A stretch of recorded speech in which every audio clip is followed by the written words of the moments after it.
এক একটা চোর 10,000 20,000 কোটি টাকা পাচার করে চুরি করে দেশ থেকে নিয়ে ভাগছে। চোরের কোনো জাত নাই।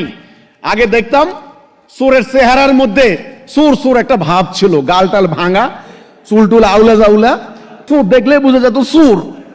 এখন দেখি চোরের টাই পরা, বিশাল বড় ডিগ্রিধারী, বিশ্ববিদ্যালয়ের প্রফেসর, ব্যাংকের ডাইরেক্টর, ওয়ার্ল্ড ব্যাংকেও কাজ করে, আবার বড় বড় ডাক্তার, ইঞ্জিনিয়ার, মোটা মোটা বই পড়ে শিক্ষিত, ইয়া বড় পেট, ইয়া বড় গাল, মোটা ঘাড়, 1-2 টাকা চুরি করছে, পুরো দেশ খাই ফেলছে মিয়া।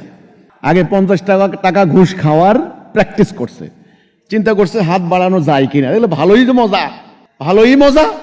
50 টাকা বাড়ছে 500 টাকা, 500 টাকা থেকে বাড়ছে 5,000 টাকা, 5,000 টাকা 5 লাখ টাকা। এখন কন্ট্রাক্ট মামলা, আরে ফাঁসি ব্যাপার না, খালাস কন্ট্রাক্ট।